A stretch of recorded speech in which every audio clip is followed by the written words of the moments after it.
Hello, ನಮಸ್ತೆ. ನೋಡಿ, ನಾನು ರವೆ ಇಡ್ಲಿ ಮಾಡ್ತಾಯಿದ್ದೀನಿ. ಇವಾಗ ನೋಡಿ, ಕ್ಯಾರೆಟು, ಕೊತ್ತಂಬರಿ, ತೆಂಗಿನಕಾಯಿ, ಕೊಬ್ಬರಿ, ಈರುಳ್ಳಿ,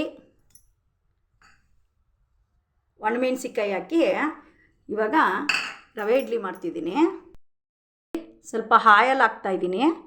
ಆಯಿಲು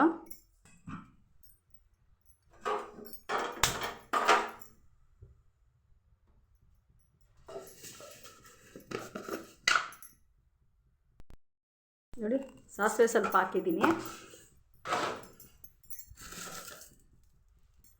ಕರಿಬೇವಿನ ಸೊಪ್ಪು ಸ್ವಲ್ಪ ಹಾಕ್ತಾಯಿದ್ದೀನಿ. ನೋಡಿ, ಸಾಸಿವೆ ಚಿಟ್ಚಿಟ ಅಂತ ಐತೆ. ಸ್ವಲ್ಪ ಈರುಳ್ಳಿ ಹಾಕ್ತಾಯಿದ್ದೀನಿ. ಈರುಳ್ಳಿ ಹಾಕ್ಬಿಟ್ಟೆ. ಈರುಳ್ಳಿ, ಕ್ಯಾರೆಟು,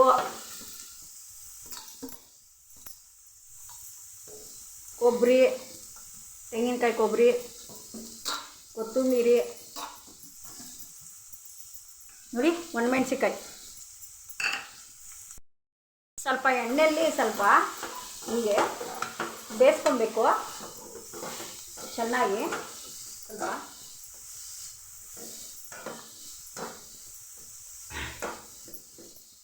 ಸ್ವಲ್ಪ ಬೇಯಲಿ, ಎಣ್ಣೆಯಲ್ಲಿ ಸ್ವಲ್ಪ ಬೇಯಲಿ. ತಿರುಗಿಸ್ತಾ ಇರಬೇಕು ಇದನ್ನು. ಹೀಗೆ ಆ ಕಡೆ ಈ ಕಡೆ ಸ್ವಲ್ಪ ಕ್ಯಾರೆಟ್ದು ಬೆರ್ಕೊಬೇಕಲ್ವ, ಚೆನ್ನಾಗಿ ಹಿಂಗೆ ಬೆರೆಸ್ತಾ ಇರಬೇಕು.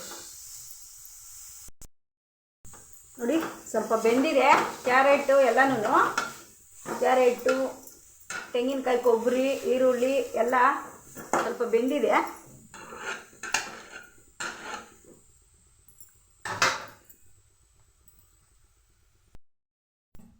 ನೋಡಿ, ಇವಾಗ ಮೊಸರು ಸ್ವಲ್ಪ ಇತ್ತು, ಮೊಸರು ಹಾಕ್ಬಿಡ್ತಾಯಿದ್ದೀನಿ. ಮೊಸರು ಹಾಕ್ಬಿಟ್ಟಿದ್ದೀನಿ ಅದಕ್ಕೆ. ನೋಡಿ, ಈ ಥರ ಕಲಿಸ್ಕೊಂಬಿಡ್ಬೇಕು. ಸ್ವಲ್ಪ ರವೆ ನೆನೆಯಕ್ಕೆ ಹಾಕಿದ್ದೆ. ನೋಡಿ, ಇದರಲ್ಲಿ 1 ಗ್ಲಾಸು ರವೆ ನೆನೆಯಕ್ಕೆ ಹಾಕಿದ್ದೆ ನಾನು. ಒಂದು ಸ್ವಲ್ಪ ನೀರಲ್ಲಿ ತೊಳೆದ್ಬಿಟ್ಟು ನೆನೆಯಕ್ಕೆ ಹಾಕಿದ್ದೆ. ನೋಡಿ, ಇಷ್ಟಿದೆ ರವೆ. ಆ ರವೆನೆಲ್ಲ ಇದಕ್ಕೆ ಹಾಕ್ಕೊಂಬಿಡ್ಬೇಕು ಚೆನ್ನಾಗಿ. ನೋಡಿ, ಈ ಥರ ಉಪ್ಪಿಟ್ಟು ರವೆನೇ ನಾನು ಹಾಕಿರೋದು. ಸಣ್ಣ ರವೆ, ಬಾಂಬೆ ರವೆ. ಇದನ್ನೆಲ್ಲ ಚೆನ್ನಾಗಿ ಇವಾಗ ಕಲಿಸ್ಕೊಂಬಿಡ್ಬೇಕು ಈ ಥರ. ನೋಡಿ, ಇದಕ್ಕೆ ಸ್ವಲ್ಪ 1 ಸ್ಪೂನು ಉಪ್ಪು ಹಾಕ್ತಾಯಿದ್ದೀನಿ. ಇದಕ್ಕೆ ಎಷ್ಟೈತೋ ಅದ್ರ ತಗ್ಗಟ್ಕ ಹಾಕ್ತಾಯಿದ್ದೀನಿ ಉಪ್ಪು. ಇಷ್ಟು ಅದನ್ನೆಲ್ಲ ಇವಾಗ ಬೆರೆಸ್ಕೊಂಬಿಡ್ಬೇಕು ಚೆನ್ನಾಗಿ. ಹಿಂಗೆ ಈ ಥರ ನೋಡಿ, ಈ ಥರ ಚೆನ್ನಾಗಿ ಬೆರೆಸ್ಕೊಂಬಿಡ್ಬೇಕು ಚೆನ್ನಾಗಿ. ಇವಾಗ ಇಡ್ಲಿ ಪಾತ್ರೆ ಇಟ್ಬಿಟ್ಟು ಇಡ್ಲಿಗೆ ಹಾಕಿ ಇಟ್ಬಿಡೋಣ ಗ್ಯಾಸ್ ಮೇಲೆ ಸ್ವಲ್ಪ.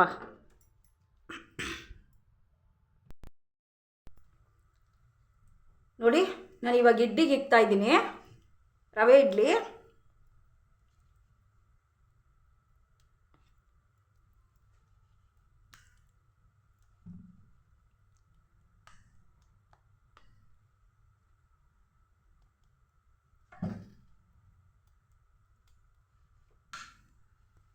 ನೋಡಿ,